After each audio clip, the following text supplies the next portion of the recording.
கைலை வளமை கட்டுரைக்க கூடாது. அகில வளமை அருளு இறை நம்மானே. தேவாதி தேவர் திருக்கூட்டமாயிருக்க மூவாதி மூவர் மிக்க ஒரு சிங்காசனத்தில் சிறந்திருக்கும் வேளையிலே மங்காத தேவி மாது திருலட்சுமியாய் ஈரேழுலகும் ரட்சித்த உத்தமியாள் ஆரேழும் படைத்த பரம திருலட்சுமியாய் நன்றாய் எழுந்திருந்து நாராயணர் பதத்தை செண்டனிட்ட லட்சுமியும் செப்புவாளம்மானை. தேவரீர் என்னை திரு கலியாணமோயித்து கோவரி குண்ட குடியிருப்பிலே இருத்தி போகுவதென்ன புதுமை என கரிய தேவரீர் நீர்தான் செப்பீட்டீரென்றுரைத்தாள். இன்னும் அந்த லட்சுமியாள் பெருமாள் தனை தொழுது என்று மிருக்க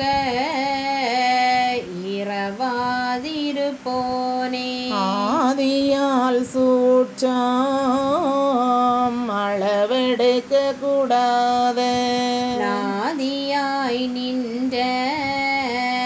நாராயண பொருளே.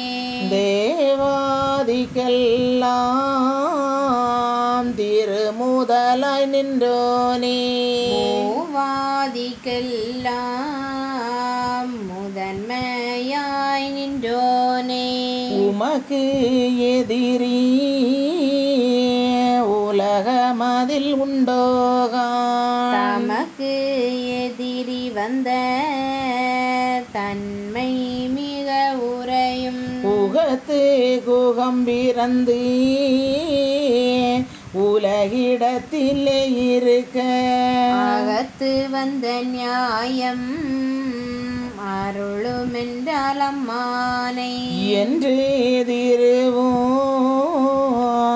ஏதுரைக்க மாயவரும் நன்று நன்றென்று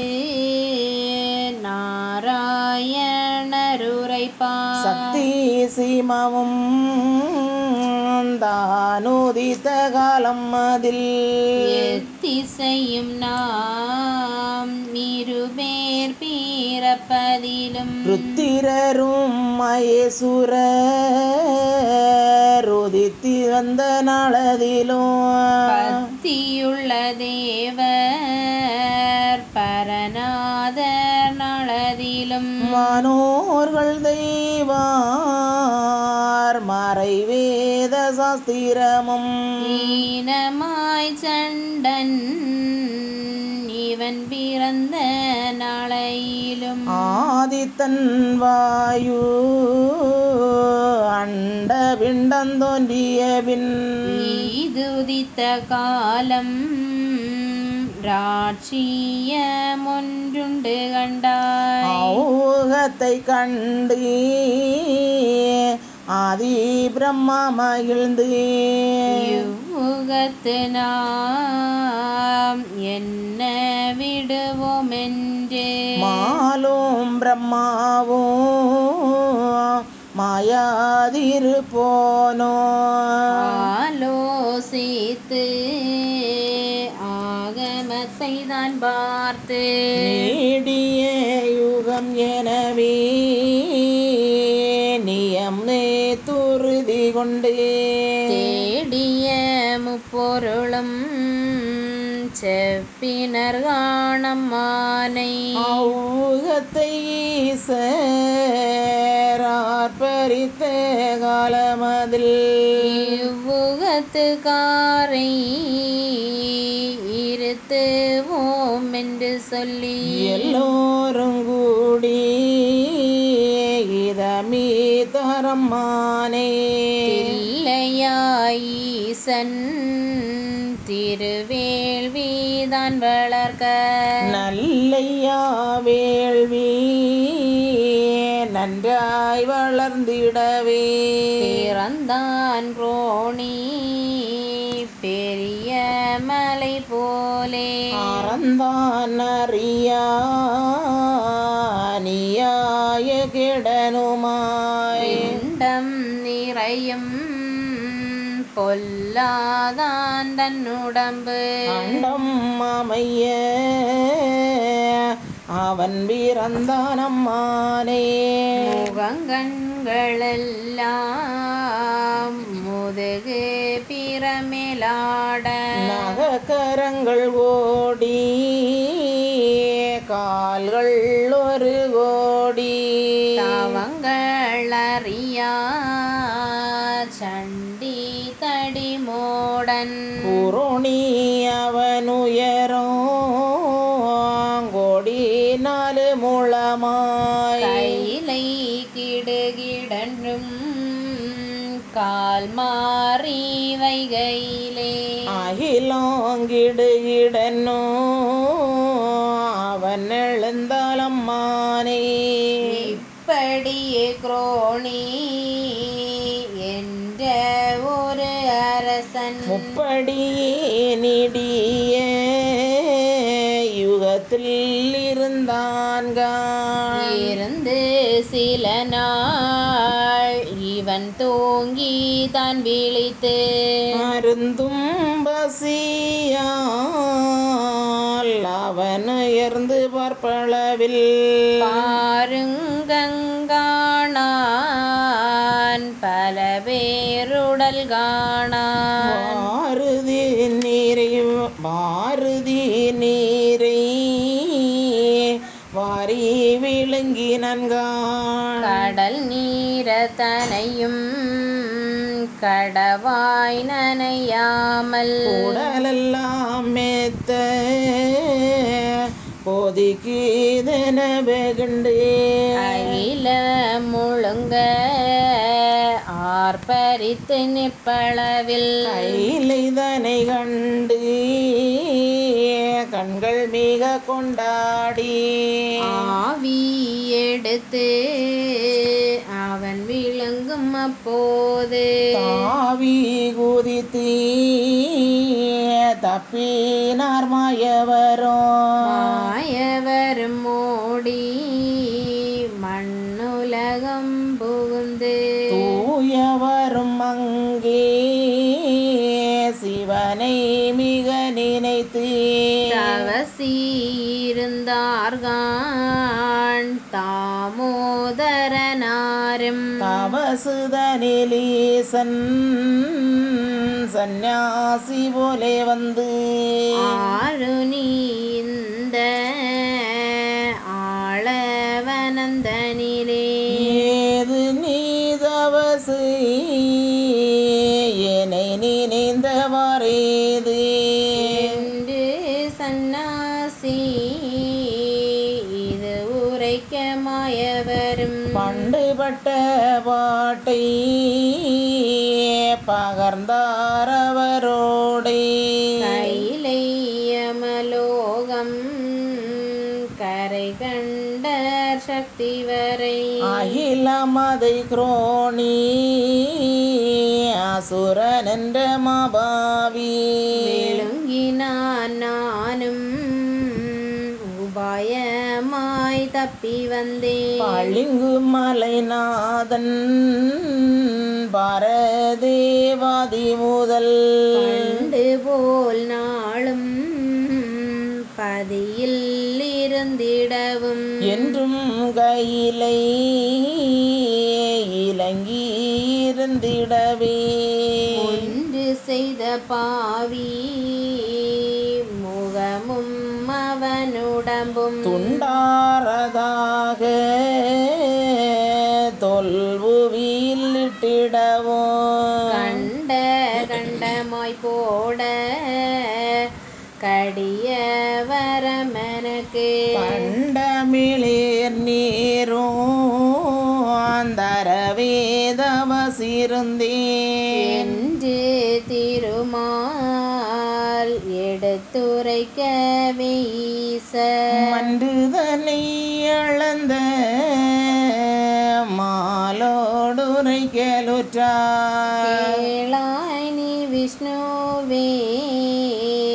கேடன் குரோணிதனை துளாக்கியாறு துண்ட மதுவாக்கி விட்டறிந்தால் அவனுதிரம் மேலும் ஒரு யுகத்தில் கெட்டு கிளையாய் கொடிய சுரகுலமாய் பிறக்கும் அவனுதிரம் பொல்லாதாண்டனுடம்பு துண்டம் ஒன்று தானோ தொல்புவியிலே கடிய குண்டோமசாலியனாய் குவலயத்திலே பிறப்பான் வந்து பிறப்பான்கான் மாற்றானாய் உந்தனக்கு இப்படியே 6 யுகத்துக்கு அவனுடம்பு உகத்துக்கு உகமே உத்தமனாய் நீ பிறந்து அகத்து கவன் பிறப்பு 6 யுகமதிலும் உண்டும் அவன் சீவன் உயிரழிவு வந்து அந்நாள் பண்டு நடு கேட்டு பாவி அவன் உயிரை ஒன்று போட்டு நரக குழி தூக்க நாள் வருங்கான் என்று விடை கொடுத்தார் ஈசுரர் கணம்மானை குன்று போல் வந்த கொடிய படுபாவி குரோணிதனை ஜெயிக்க கோபம் வெகுண்டெழுந்து ஸ்ரோணித வேதன் துடியாய் நடந்தனராம் நாகத்தனை கிடந்த நாராயணமூர்த்தி வேகத்தால் குரோணிதனை வெட்டி விளக்கலுற்றார் வெட்டினான் 100 மிகு துண்ட அம்மானை துண்டமது ஆரோன் தொல்புவியிலே போட்டே துண்டமதை சுமந்து போட்டனர் கணம்மானை அந்த குரோணி அவனுதிரம் மனதையோ கொந்து கொந்தாக குளம்போலே குண்டு வெட்டி உதிரமதை விட்டு உயர்ந்த விடம் போட்டு சதுர யுகமெனவே தான் வகுத்தோரோர் பீடத்தை அவ்வுகத்திலே உதிரம் அசுர குலமாகி உகத்து பாவி முடித்த ஒரு துண்டமதை குண்டோமசாலி எனவே கொடியவனாய் பண்டோர் குரோணி பாதக 400 துண்டமதில் வந்து பிறந்தான் சதுர வையகத்தில் அம்மானே வந்து பிறந்த முழு மோச மனதிலும் மந்து முகமாய் மாவாவிதன் உயரம் 400,000 முழங்கள் நாடும் அவன் கரங்கள் 300 கால் கை வேல்கள் தூதி போலே உடை தோளுடம்பு ஒருவறியாமபாவி படைத்தோன் அவனை அறியான் பாரி என்றும் தான் அறியான். அட்டை போலே சுரண்டு அம்மி போலே கிடப்பான். மட்டை போலே திரிவான் வயிறு மிக பசித்தால். அந்நுகத்திலுள்ள அசுர குலங்களையும் தன் வயிற்று கீட்டி தடி போல் உருண்டிடுவான். இப்படியே நாளும் இவன் குலங்களானதெல்லாம் அப்படியே தின்றி அவன் பசிகள் ஆற்றாமல் ஐயையோ வென்று அலறினர் கணம்மானை. மெய்யையனான வெறுமாவது கேட்டு